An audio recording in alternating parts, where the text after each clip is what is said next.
तो क्या आप भी काफ़ी ज़्यादा परेशान होते हैं ये सोच करके कि अगर जो हम किसी भी गवर्नमेंट जॉब में अपना फॉर्म अप्लाई करेंगे तो ज़ाहिर सा बात है कि उसमें काफ़ी ज़्यादा प्रिपरेशन करना पड़ेगा। ऑफ कोर्स किसी भी एग्ज़ाम को क्रैक करने के लिए प्रिपरेशन तो काफ़ी ज़्यादा करना पड़ता है। और जब गवर्नमेंट एग्ज़ाम की बात आए तो सबसे पहले माइंड में यही चीज़ आता है कि क्या पता रिज़ल्ट वो ना निकले जो कि हम चाहते हैं, क्या पता वो हो जाए जो कि हम नहीं चाहते हैं। इतना सब होने के बाद भी ये पता नहीं कि रिज़ल्ट क्या होगा। तो इसके लिए एक बहुत ही अच्छा जॉब जो कि अभी-अभी निकला है उसके लिए आप अप्लाई कर सकते हैं, जो कि आज हम लोग इसी बारे में बात करेंगे इंडियन पोस्ट ऑफिस रिक्वायरमेंट के बारे में, कि बिल्कुल मेरिट बेसिस पे होता है हर साल। और इस साल भी इसका रिक्वायरमेंट निकल चुका है। जी हाँ दोस्तों, आपने बिल्कुल सही सुना। एक्चुअली इसका एप्लीकेशन फॉर्म निकलने वाला है जिसके क्राइटेरिया के बारे आज हम लोग बिल्कुल डिटेल में जानने वाले हैं। इसका पोस्ट, इसका क्राइटेरिया में सारा कुछ आ गया, जस्ट लाइक इसका एज से रिलेटेड, सैलरी से रिलेटेड हर चीज़ों के बारे हम लोग बिल्कुल डिटेल में जानेंगे। साथ ही साथ इसके डेट के बारे में भी जानेंगे और बहुत ही इंपॉर्टेंट डॉक्यूमेंट्स के बारे में भी हम लोग जानने वाले हैं कि इसमें कैसे कैसे फॉर्म भरना है और इसमें आपका क्या क्या डॉक्यूमेंट्स लग सकता है। तो ज़रूर से वीडियो पे बने रहिएगा। तो यहाँ पे देखिए, यहाँ पे लिखा हुआ है कि Indian post GDS notification 2026 PDF।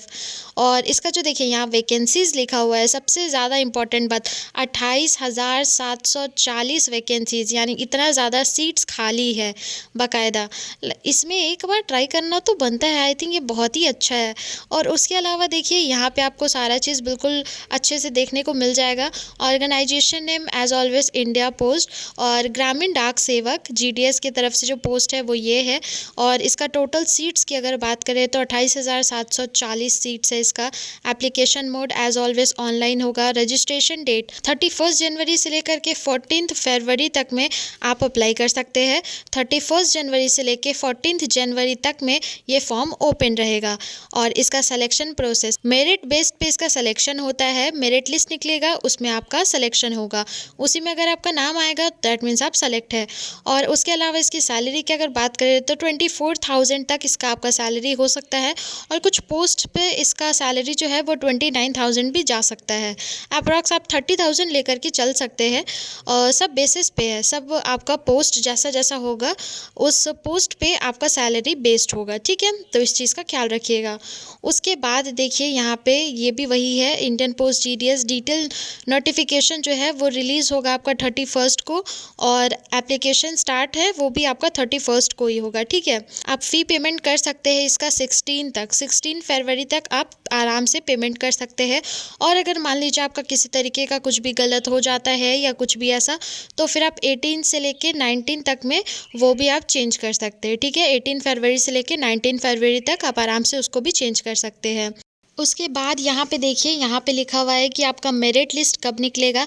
Merit list का भी डेट दे दिया गया है, 28 फरवरी को आपका मेरिट लिस्ट निकलेगा। अगर जो आपका मेरिट लिस्ट में नाम होगा दैट मीन्स आप इसके लिए सेलेक्टेड है, ठीक है।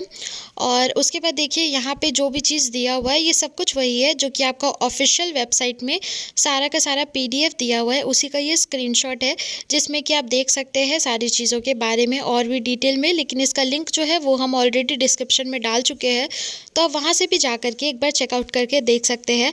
And the most important thing, अगर जो आप 10 पास है और 12 पास है तो फिर आप नेवी के लिए भी अप्लाई कर सकते हैं, जिसके लिए हम ऑलरेडी डिटेल वीडियो भी बना चुके हैं। उसका लिंक भी डिस्क्रिप्शन में दिया हुआ है, आप वहाँ पे जा करके भी चेकआउट कर सकते हैं।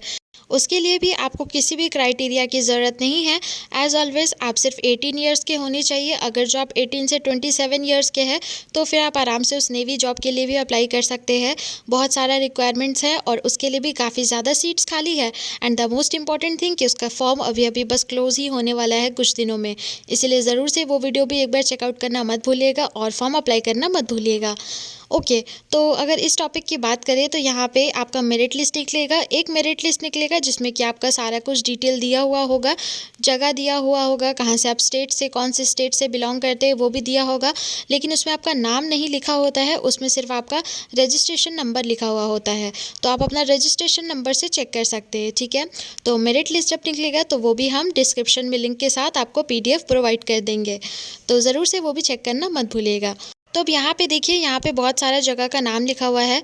सब जगह में से जितना जितना सीट्स खाली है वो सारा चीज़ यहाँ पे बताया गया है। टोटल मिला करके 28,740 सीट्स खाली है, ये चीज़ बताया जा रहा है। यहाँ पे देखिए, यहाँ पे आपका एज बताया जा रहा है जो कि है 18 से लेकर के 40 ईयर्स के बीच। अगर जो आप 18 से 40 ईयर्स के बीच कोई भी है, अगर जो आप अप्लाई करना चाहते हैं, चाहे फीमेल हो या फिर आप मेल हो, आप आराम से अप्लाई कर सकते हैं बिना किसी प्रॉब्लम के।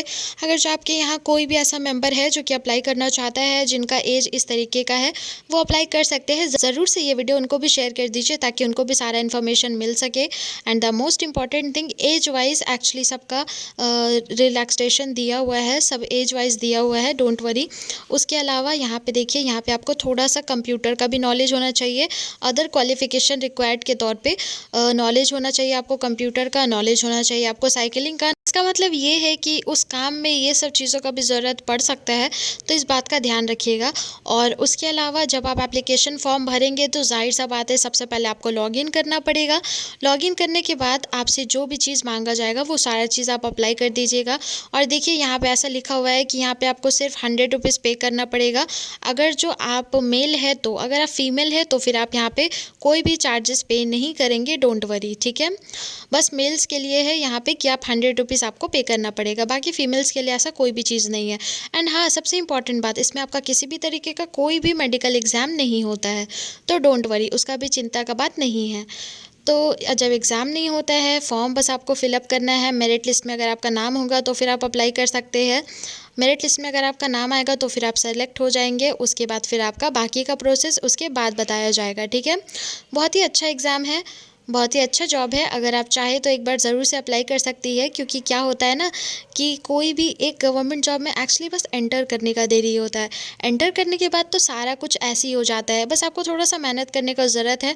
बाकी आप खुद ही उस पोस्ट में फिर आप ऊपर जाते रहेंगे, डोंट वरी, एक बार अप्लाई करना ज़रूर से। फिलहाल इस वीडियो को क्लोज करते हैं, कल हम फिर आएंगे ऐसी ही इंटरेस्टिंग अपडेट्स लेके। ऐसे ही इंटरेस्टिंग गवर्नमेंट जॉब के लिए सब्सक्राइब करना मत भूलना। And the most important thing, इसका लिंक डिस्क्रिप्शन में दिया हुआ है, बट फिर भी जिस दिन ये फॉर्म ओपन होगा उस दिन हम और भी डिटेल में फॉर्म कैसे भरा जाता है वो भी बताएंगे, तो देखना मत भूलना।